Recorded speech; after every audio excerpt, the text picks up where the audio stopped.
그 약속하신 그것을 기다리기 위해서, 그 말씀에 순종하기 위해서 모였다는 겁니다. 여러분, 약속하신 것이 무엇이죠? 성령이죠. 구약시대에는 성령님이 임하긴 임했지만 부분적으로 일시적으로 택하신 사람들에게 임했었습니다. 하지만 예수 그리스도로 인하여서 신약시대에는 모든 믿는 자들에게 성령을 보내주겠다라고 말씀합니다. 말세에 내가 내 영을 모든 만민에게 부어주리니, 하나님의 성령을 우리 모든 믿는 자들에게 부어주겠다고 말씀하는 겁니다. 그래서 그 처음 초대교회 때 그 성령의 오심을 기다리면서 저들은 모인 것입니다. 자, 두 번째는 사명을 감당하기 위해서 모였습니다. 예수님은 제자들에게 사명을 주셨습니다. 예루살렘과 온 유대와 사마리아와 땅 끝까지 이르러 뭐가 되라고요? 내 증인이 되리라. 증인 되라고. 하나님의 복음을 증거하는 그 사명 감당하기 위해서. 그런데 증인이 되기 위해서는 반드시 전제 조건이 있는데 무엇입니까? 오직 성령이 너희에게 임하시면. 성령님이 임하지 않으면 절대로 증인될 수 없다는 겁니다. 하나님의 성령의 기름 부으심이 받기 전에는 능력 있는 그리스도인이 될 수 없다는 것입니다. 그래서 그들은 하나님의 사명 감당하기 위해서, 지상명령 수행하기 위해서 이 자리에 모인 것입니다. 여러분, 우리는 왜 여기 모였죠? 왜 모였습니까? 예배하기 위해서 모였죠. 하나님의 백성의 가장 최고의 것은 하나님을 영화롭게 하는 것입니다. 하나님께 예배드리는 것입니다. 그래서 예배의 자리를 소중하게 여길 줄 아는 사람이 되어야 합니다. 그런데 예배만 드릴까요? 여기에서 우리가 예배의 순서를 보게 되면 꼭 기억하십시오. 우리가 하나님께 드려지는 부분이 있고 하나님으로부터 내려오는 부분이 있습니다. 우리가 하나님께 드려지는 부분은 찬양과 기도, 헌금 이런 것을 통해서 하나님께 우리의 마음을 드리는 겁니다. 그러면 하나님으로부터 내려오는 것은 무엇일까요? 말씀이 내려오고 축복, 맨 마지막에 하는 축복 기도가 내려오는 겁니다. 자, 그러면 우리가 하나님께 드려지는 이 예배의 차원과 또한 하나님으로부터 우리에게 선포되어지는 그 말씀, 여러분, 이 선포되어지는 말씀은 어떤 말씀이냐면 그냥 우리가 그냥 잘 되고 복되고 이런 게 아니라 우리의 삶 속에서 그리스도인으로서 어떻게 살아가야 할 것인가에 대한 이야기를 말씀을 통해서 우리에게 가르쳐 줍니다. 그러면 우리가 이 자리에 모인 이유는 하나님께 드려지는 예배뿐 아니라 그 말씀을 붙잡고 어떻게 살 것인가에 대한 그런 삶의 모습, 삶의 예배, 여러분, 이것이 중요하다는 겁니다. 그래서 그런 이유들 때문에 내가 전적으로 하나님께 내 삶을 오늘 이 시간 드립니다. 그리고 하나님 말씀하여 주시면 그 말씀대로 살겠습니다라고 결단하면서 실제의 삶 속에서 살아내는 것, 그것 때문에 모인 것이죠. 하나님의 백성답게 살아가는 것, 그것 때문에 모인 것이죠. 여러분, 제자들은 바로 하나님의 증인되기 위해서, 예수 그리스도의 복음을 증거하는 그 사역자들이 되기 위해서 이 자리에 모였다는 것입니다. 여러분, 성도는 어떤 사람이 되어야 합니까? 정말로 하나님의 은혜를 사모하면서 모이고 예배하며, 그리고 그 말씀 주시면 그 말씀 붙잡고 세상에서 그 말씀대로 순종하며 살아가는 성도들이 되어야 할 줄 믿습니다. 자, 그런데 참 흥미로운 것이 있습니다. 자, 고린도전서 15장 4절부터 6절까지를 먼저 한번 보도록 하겠습니다. 같이 읽어봅니다. 시작. 장사하시는 바 되셨다가 성경대로 사흘 만에 다시 살아나사 게바에게 보이시고 후에 12 제자에게와 그 후에 500여 형제에게 일시에 보이셨나니 그 중에 지금까지 대다수는 살아있고 어떤 사람은 잠들었으며. 여러분, 이 말씀 고린도전서는 이 주후 한 2년에서 5년 사이 그때 쓰여진 성경이라고 볼 수 있습니다. 그러니까 예수님이 승천하시고 초대교회가 세워진 지 거의 한 25년 정도 지나고 난 다음에 쓰여진 성경이라고 볼 수 있습니다. 그때까지 누가 살아있었냐면 제자들이 살아있었고 또 500의 형제들이 살아있었고 대다수는 살아있고 어떤 사람은 잠들었으며 몇 명은 죽었다는 것이죠. 천국 갔다는 것이죠. 자, 그러면 예수님의 부활을 목격한 사람들, 예수님의 승천을 목격한 사람들, 그 사람들이 몇 명이었다는 얘기입니까? 500여 형제들이었다는 것입니다. 형제만 500여 형제니까 자매들까지 포함하게 되면 훨씬 많겠죠. 정말 많은 사람들이 거기 모였습니다. 그것을 경험했습니다. 근데 오늘 이 마가의 다락방에 모인 사람들은 몇 명일까요? 사도행전 1장 15절 읽습니다. 시작. 모인 무리의 수가 약 120명이나 되더라. 그때 베드로가 그 형제들 가운데 일어서서 이르되 몇 명입니까? 120명입니다.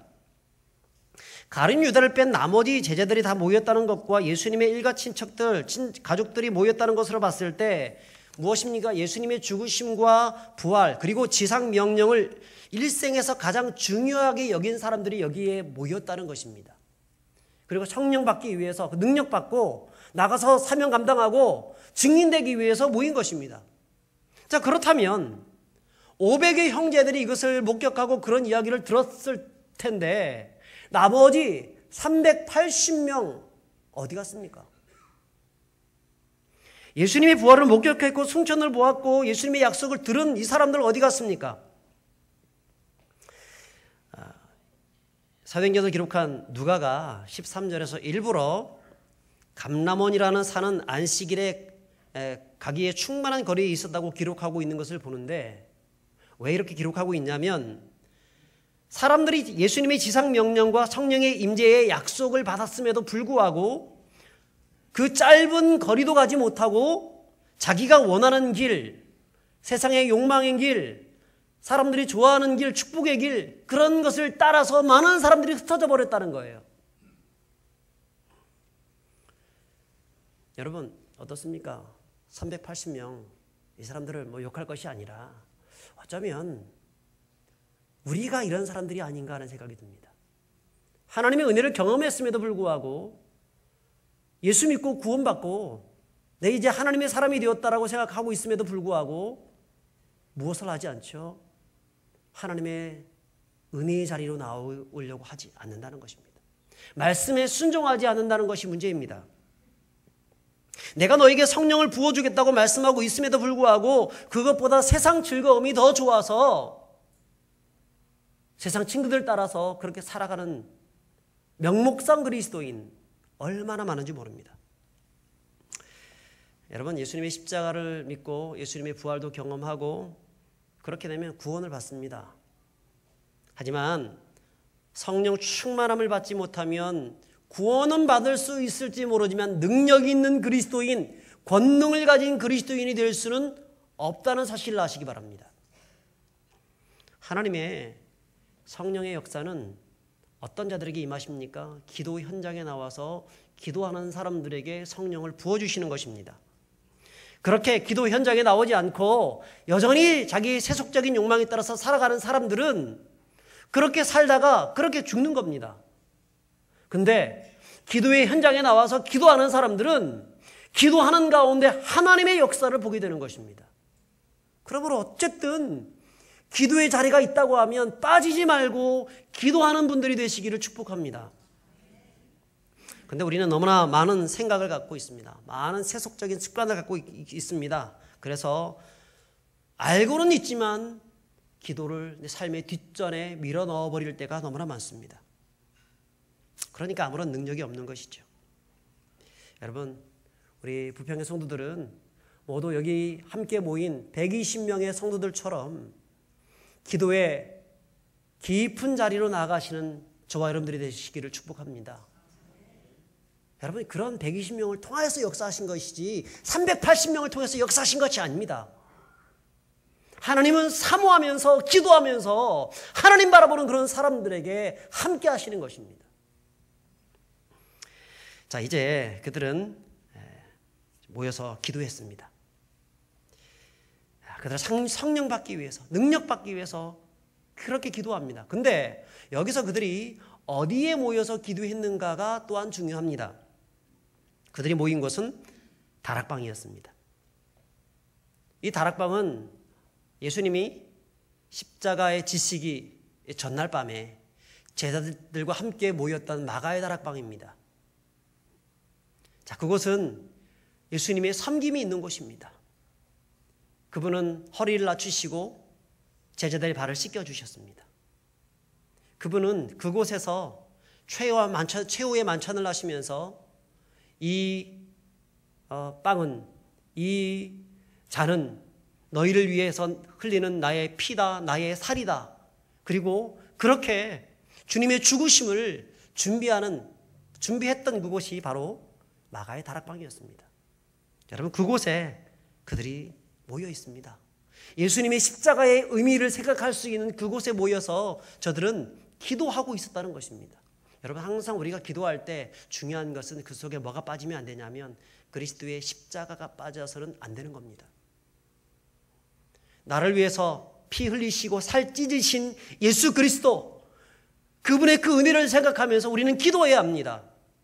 그리고 주님이 낮아지고 제자들을 기꺼이 섬겨주셨던 것처럼, 주님의 십자가의 그 은혜를 받았던 것처럼 나도 그 십자가의 은혜 아래서 다른 사람을 섬기는 자가 되겠다고 하는 마음 가지고 기도하는 자가 되어야 합니다.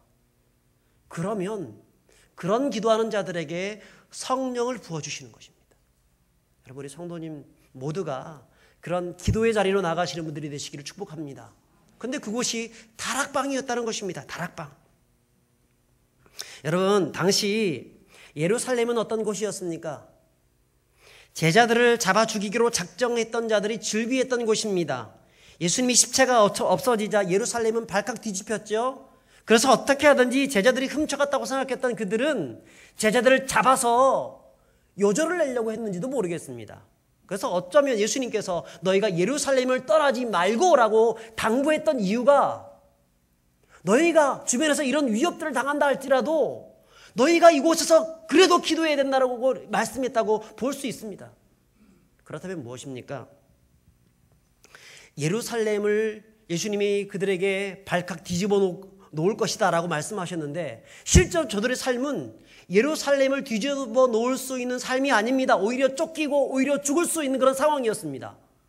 가능성이 전혀 없는 그런 삶이었습니다. 뿐 아니라 저들은 지금 출신이 어디라고 했습니까? 갈릴리 출신입니다. 못 배운 사람들입니다. 똑똑한 사람들도 예루살렘을 뒤집어 놓을 수 없는데 이렇게 못 배운 사람들이 무엇을 할 수 있단 말입니까? 그런데 그들이 거기서 다락방에 모여서 기도하고 있는 겁니다. 그리고 그 다락방을 통하여서 하나님의 놀라운 역사들을 이루어가는 것입니다. 여러분, 세상을 구하는 기도는 처음부터 광장에서 일어나는 것이 아닙니다. 큰 교회를 지어놓았다고 해가지고 그 큰 교회에서 사람들이 꽉꽉 메어지고 거기서 부흥이 일어나는 것이 아닙니다. 진짜 부흥은 골방에서 시작되는 것입니다. 다락방에서 시작되는 것입니다. 수많은 위협이 있다 할지라도, 어려움이 있다 할지라도 내가 기꺼이 모여서 기도하겠다는 그런 마음들을 가진 그 사람들을 통해서 주님께서 위대한 일을 이루시는 것입니다. 여러분, 우리가 다락방에서, 골방에서 기도하게 되면 주님께서는 먼저 성령을 우리에게 부어주십니다. 감당할 수 있는 능력 주십니다. 누빌줄도 주십니다. 체력도 주시고 힘도 주시고 사람도 붙여주시고 은혜도 주시고 모든 일들 가운데 역사하게 하시고, 아멘 안 하시네요. 할렐루야. 다시 하겠습니다. 성령을 주시고 감당할 수 있는 능력 주시고 물질 주시고 건강 주시고 힘도 주시고 사람도 붙여주시고 은혜도 주셔서 할 수 있도록 하는 것입니다. 그러므로 여러분, 다락방에서 기도하십시오. 골방에 들어가서 기도하십시오. 역사는 그 골방에서부터 시작됩니다. 광장에서 시작되는 것이 아니라 작은 곳에서부터 시작되어져서 하나의 촛불이 10개의 촛불이 되고 10개의 촛불이 100개의 촛불이 되고 100개의 촛불이 1000개의 촛불이 되어서 세상을 비춰주는 것입니다. 그 한 개의 촛불이 먼저 되시기를 바랍니다. 한 개의 촛불이 작은 다락방을 비추는 그런 기도의 사람들이 되시기를 축복합니다. 여러분, 마가의 다락방은 누구의 집이죠? 마가의 집입니다. 너무나 쉬운 겁니다. 마가의 다락방이니까 마가의 집이죠. 근데 마가의 집은 저택이었습니다. 120명이 모일 정도의 다락방을 가지고 있다고 하면 다른 집은 저택이란 얘기입니다. 실제로 마가의 어머니는 어쩌면 굉장히 큰 유지였다고 볼 수 있습니다. 그의 오빠였는지 그의 남동생이었는지는 정확하게 알 수는 없지만 누구냐면 바나바입니다. 그러니까 마가는 그의 외삼촌이 바나바입니다. 바나바는 구브로 출신이고 어마어마한 땅을 가지고 있는 사람이었습니다. 그래서 3,000명이 주님께로 돌아오게 되어졌을 때 그 자기의 구브로에 있는 땅을 팔아가지고 기꺼이 사도들의 발 앞에 내어놓고 그 3,000명을 먹이고 입히고 살린 사람이 바나바였습니다. 여러분, 그렇다고 볼 때 마가의 집은요, 대단한 집입니다. 엄청나게 큰 저택입니다. 자, 그런데 그 마가의 집 중에서 한 곳 다락방을 주를 위해서 내어놓은 겁니다. 교회를 위해서 내어놓은 겁니다. 여러분, 처음부터 교회당 크게 짓는다고 큰 교회가 되는 것이 아닙니다. 부흥은 처음에는 작은 집에서 출발하는 것입니다. 정말 소망을 가지고 내 삶에 하나님 역사하여 주십시오, 그런 마음을 가지고 작은 다락방을 내어놓게 되어졌을 때 주님께서는 거기서 놀라운 일들을 행하시는 줄 믿습니다. 여러분, 한 소년이 물고기 2마리와 떡 5개를 주님 앞에 드렸을 때 5,000명을 먹였습니다. 마찬가지로 부흥은 함께 모여서 기도하는 작은 골방에서부터 시작되는 줄 믿습니다. 집이 크고 작은 것이 문제가 되지 않습니다. 내가 주님을 위해서 기꺼이 집을 내놓는 기도의 헌신이 있다고 하면, 그 가정에서 무릎을 꿇는다고 하면 주님은 그 집을 통하여서, 그 사람의 헌신을 통하여서 놀라운 역사를 행하시는 것입니다. 그러므로 우리의 삶에 기도의 다락방을 지어가시는 분들이 되시길 바랍니다. 여러분의 집이 하나님 나라의 이 마가의 다락방처럼 유명해지는 분들이, 그런 집들이 되시기를 주의 이름으로 축복합니다. 여러분, 우리 교회가 어떤 교회가 되어야 합니까? 그렇게 세상적인 눈으로 봤을 때는 초대형 교회 아니지만, 여러분, 이곳에서 하나님의 부흥이 임하는 다락방과 같은 그런 교회가 되어야 할 줄 믿습니다. 여러분, 우리 교회는 주일날만 모이는 것을 지향해서는 안 됩니다. 주님은 그것을 원치 않습니다. 가급적이면 주중에도 가정에서 모일 수 있는 그런 교회가 되어야 합니다. 제가 처음 교회에 와가지고 워낙 가정에서 모이는 이 구역 모임이 잘 안 되다 보니까 우리 주일에라도 그냥 한번 열심히 모여봅시다고 해가지고 주일날 딱 모이기 시작했습니다. 잘 모였습니다. 그런데 한 작년 제가 주중에 한번 모여보십시오 했더니 다들 어떤 마음을 가지고 있냐면, 그냥 주일날 모이시지요. 여기가 좋사오니 하나는 주를 위해, 하나는 누구를 위해 우리 그냥 여기가 좋사오니 주일날만 모입시다, 이렇게 하시더라고요. 여러분, 초대교회는 그런 모습이 아니었습니다. 초대교회는 주일날 같이 모였다고 하면 주중에는 각 가정에서 같이 떡을 떼며 교제하며 말씀을 나누며 그렇게 기도하기를 전념했던 사람들이 초대교회 성도들이었습니다. 각 가정의 다락방에서 모였다는 얘기입니다. 수많은 감시 속에서도 모여서 기도하는 일을 했다는 것입니다.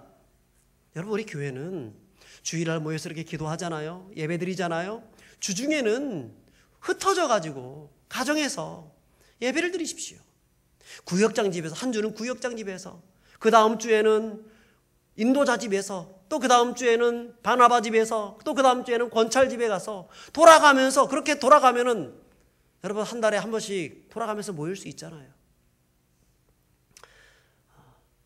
조금씩 한꺼번에 되지 않으니까 조금씩 이것을 만들어갈 생각입니다. 앞으로 우리 교회는 좀 가정에서 예배를 드리는 그런 어떤 가정 중심적인 그런 교회들로 만들어 가야 합니다. 그럴 때 그 다락방에서, 그 작은 가정에서부터 역사가 나타나는 것입니다. 히브리서 10장 25절에 보면 모이기를 패하는 어떤 사람들의 습관처럼 하지 말고 그날이 가까움을 볼수록 더욱더 그리하자라고 합니다. 더욱더 모이기 힘쓰라고 말씀합니다. 여러분, 제가 기도하니까 혹 잔소리로 들릴지 모르겠습니다. 같이 모여서 기도합시다. 작은 곳에서도 기도합시다. 근데 여러분, 이것은 잔소리가 아니라 초청입니다. 하나님께서 이끄시는 부흥이 무엇인지를 보라는 것입니다. 그 부흥의 자리로 여러분을 초대하는 것입니다. 단지 말을 듣고 구경하는 구경꾼이 아니라 하나님의 부흥을 경험하는 사람이 되라는 것입니다. 어떤 사람이 말하기를 나는 기도하려고 하니까 너무 멀다, 또 건강이 좋지 않다, 이런저런 여러 가지 이유들로 이야기를 합니다. 하지만 기도하기에 너무 늦은 사람, 너무 나이가 많은 사람 없습니다. 봉사하는 데는 늦은 나이가 있을 수 있습니다. 다리가 아프고 허리가 아프고 나이가 너무 많이 들어서 혹은 거리가 너무 멀어서 오고 가기가 쉽지가 않을 것입니다.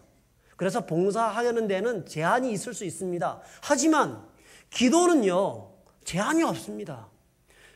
여러분, 봉사는 은퇴가 있습니다. 70세가 되면 집사 은퇴, 권사, 장로 은퇴 다 합니다. 근데 기도는 은퇴가 있습니까? 없잖아요. 기도 은퇴 없어요. 죽을 때까지 기도하는 겁니다. 주님 나라 갈 때까지 기도하는 것입니다. 그러므로 여러분, 1000번을 기도하라고 얘기해도 이거는 과한 것이 아닙니다.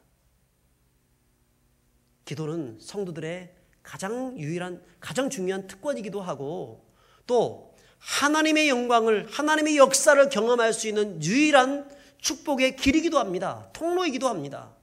그러므로 기도하라는 것입니다. 기도 없이 성공 없고, 기도 없이 승리 없고, 기도 없이 영광이 없습니다. 이 사실을 정말 기억했으면 좋겠습니다. 주님께서는 말세에 내가 내 영을 모든 육체에 부어준다고 말씀했죠. 성령을 부어준다고 합니다. 말세가 어떨 때일까요? 말세는 심판의 때를 말합니다. 모든 사람들을 그 행한 대로 갚겠다라고 주님께서 말씀하셨습니다. 그때가 말세입니다. 그때 성령을 부어주시는데 기도하는 자들에게 부어주신다고 말씀합니다. 그러므로 부흥은 어떤 거냐면 심판의 때와 함께 오는 겁니다. 만약 교회가 기도하지 않고 부흥만 바라고 있다면 심판의 때가 오면 기도하지 않는 그 교회는 심판당하는 수많은 사람들과 함께 심판당하게 될 것입니다. 반대로 심판의 때에 하나님은 기도하는 교회를 통해서 영적 판도를 바꾸어 가시는데, 하나님께서 어떻게 세상 가운데 역사하시는지 그 기도하는 교회가 보게 된다는 거예요. 기도하는 성도가 보게 된다는 것입니다. 그래서 더욱더 교회는 기도에 전념해야 되는 겁니다. 20세기 초에 웨일즈와 스칸디나비아 반도 국가들에서 성령의 강력한 임재가 있었습니다. 자, 그때 독일에 있는 그 교회에서는 비웃었습니다. 우리는 성령과 관계된 어떤 일도 원치 않는다고 했습니다. 성령의 역사를 저들은 믿지 않았습니다. 결국은 1930년대에 독일에서 나치가 권력을 쥐었을 때 그 독일 교회는 무기력한 교회가 되고 말았습니다. 아무짝에도 쓸데없는 교회. 오히려 그 나치에 손을 들어주고 그들에게 박수 쳐주는, 그야말로 인류 역사 가운데 큰 죄를 짓는 그런 교회가 되고 말았다는 것입니다. 반면에 미국은 어떻습니까? 미국은 성령의 역사에 반응하여서 그들은 기도의 무릎으로 나아갔습니다. 1906년에 샌프란시스코에 대지진이 발생했습니다. 그때 그들은 이것이 하나님께서 우리를 향하신 기도의 사인이구나 생각했습니다. 그리고 그들은 같이 모여서 기도했습니다. 그랬더니 1906년에 같은 해에 미국에서 이 LA 아주사 거리에서 한 세기를 뒤집어 놓을 만한 그런 대부흥이 일어났습니다. 자, 그것을 지켜보았던 프랭크 비틀맨 목사님이 이렇게 말을 합니다. 천국과 지옥이 이 도시에 동시에 임하는 것을 보았다. 여러분, 성도들이 문제가 생길 때에 우리는 그것을 하나님의 사인으로 여겨야 합니다. 기도의 사인으로 여겨야 합니다. 세상이 지금 어수선하고 있는 이 모습을 보면 이거 하나님께서 우리에게 기도하라고 하시는 사인이구나. 여러분, 그걸 생각해야 됩니다. 점점 마지막 시대가 지금 가까우고 있습니다. 제가 지난 주에 한번 제가 말씀을 드렸지만 지금은 말세 지말입니다. 정말 인간이 이해하기 힘들 정도의 극악한 일들이 벌어지고 있습니다. 곳곳에서 사람들이 쓰러지고 있습니다. 원치 않는 질병과 원치 않는 고통을 당하고 있습니다. 지진이 일어나고 화산 폭발이 일어나고 사람들이 전염병으로 인해서 쓰러지고 넘어지고 있습니다. 여러분, 이것은 무엇을 의미하는 것입니까? 기도하라는 사인입니다. 성경에는 역대하 7장 14절에 이렇게 말씀합니다. 내 이름을 일컫는 내 백성이 그들의 악한 길에서 떠나 스스로 자기를 낮추고 기도하여 내 얼굴을 구하면 내가 하늘에서 듣고 그들의 죄를 사하고 그 땅을 고칠지라고 말씀합니다. 여러분, 이 내 백성이 누구입니까? 하나님을 믿는 사람들입니다. 예수님을 믿는 사람들입니다. 기도의 중요성들을 아는 사람들입니다. 그들이 기도해야 된다는 겁니다. 여러분, 세상 사람들은요, 아우성치고 고함을 지를 줄은 알지만 비명은 지르지만 기도할 줄을 모릅니다. 그래서 헛된 것에 헛된 우상에 기도하고 있습니다. 그들의 기도를 받는 것이 아니라 주님이 받으시는 기도는 어떤 사람의 기도냐면 내 백성이 그들의 악한 길에서 떠나서 스스로 낮추고 기도하여서 내 얼굴을 구하면 그 땅을 고쳐주겠다는 거예요. 여러분, 주님의 관심은요, 세상 사람들에게 있는 게 아니에요. 의료진들에게 있는 것이 아닙니다. 주님의 관심은 교회에 있습니다. 성도들에게 있습니다. 그들이 정말 기도하고 있는가를 보고 있다는 것입니다. 여러분, 14절에 이렇게 말씀하고 있지만 13절에 보면 이런 말씀이 기록되어 있습니다. 우리 한번 같이 읽어보겠습니다. 시작. 혹 내가 하늘을 닫고 비를 내리지 아니하거나 혹 메뚜기들에게 토산을 먹게 하거나 혹 전염병이 내 백성 가운데 유행하게 할 때에, 여러분, 지금 시대가 이런 시대가 아닐까요? 심각한 시대잖아요. 그때에 내 백성이 기도하면 내가 듣겠다는 것입니다. 응답해 주겠다는 것입니다. 세상 사람들은 고통하고 소리 지르고 있지만 성도들은 자신의 한 맺힌 그런 소리를 얘기하는 것이 아니라 하나님 이 땅을 불쌍히 여겨 주시옵소서 기도하면 하나님이 들으신다는 것입니다. 에스겔 22장 30절에 이렇게 말씀합니다. 이 땅을 위하여 성을 쌓으며 성 무너진 데를 막아서서 나로 하여금 멸하지 못하게 할 사람을 내가 그 가운데서 찾다가 찾지 못한 거로. 주님이 찾고 있어요. 누구를 찾고 있습니까? 기도하는 한 사람을 찾고 있습니다. 네가 예루살렘 성을 다 찾아보아라. 거기서 기도하는 한 사람이 있다고 하면 내가 그 성을 살 것이다. 예레미야 5장 1절에 그렇게 말씀합니다. 주님이 찾는 그 한 사람, 여러분, 우리가 되어야 합니다. 지금 주님께서는 하늘에서 굽어 살피시면서 어떤 교회가 기도하고 있는 교회인지 보고 있다는 것입니다. 이 어려운 상황 속에서 국가적으로 전 세계적으로 동성애 물이 판치고 있고 수많은 죄악의 물결들이 밀려오고 있고 이 급변하는 물결 속에서 메르스와 사스와 신종 바이러스들 이런 것들이 판치고 있고 사람들이 그것 때문에 죽어가고 있고 이런 상황 속에서 오늘 장로님이 아까 기도하셨던 것처럼 수많은 정치적인 문제들, 이단의 문제들, 사이비의 문제들, 이슬람의 문제들, 이런 것들이 대두되면서 사람들이 죽어가고 있는 이런 때에 교회가 지금 다 잠을 자고 있다고 하면, 열심히 주무시고 있다고 하면 어떻게 세상이 달라질 수 있단 말입니까? 기도해야 합니다. 기도해야 돼요. 주님, 내가 그런 기도의 한 사람이 되겠습니다. 그런데 우리는 새벽을 깨우자 그렇게 많이 얘기를 하는데, 새벽을 깨우는 게 아니라 점점 더 어둠이 다가오고 있습니다. 금요일기도에 모여서 기도합시다라고 하는데, 물론 우리 교회는 그나마 많이 모입니다. 얼마나 감사한지 모릅니다. 한 5, 60명 정도 모여서 기도합니다. 감사하죠. 이 정도 규모에. 그런데 충분히 제가 이해합니다.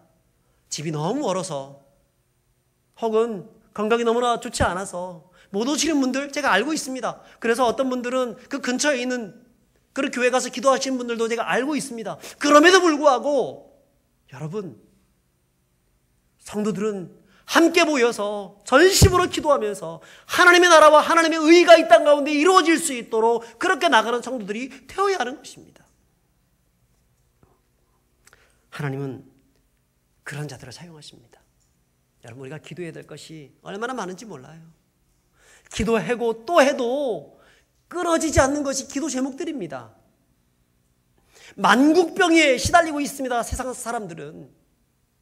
이 만국병, 사람들이 문제가 되는 수많은 병들, 그런 병들 앞에서 우리는 전심으로 기도하여서 하나님의 구원이, 하나님의 역사가 이 땅 가운데 다시 이루게 하여 주옵소서, 그렇게 기도하고 주님의 응답받는 그런 믿음의 한 사람, 저와 여러분들이 되시기를 주의 이름으로 축복합니다.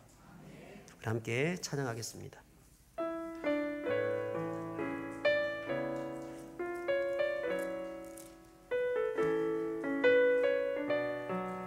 이 땅의 황무함을 보소서. 이 땅의 황무함을 보소서. 하늘의 하나님, 긍휼을 베푸시는 주여, 우리의 죄악 용서하소서. 이 땅 고쳐주소서.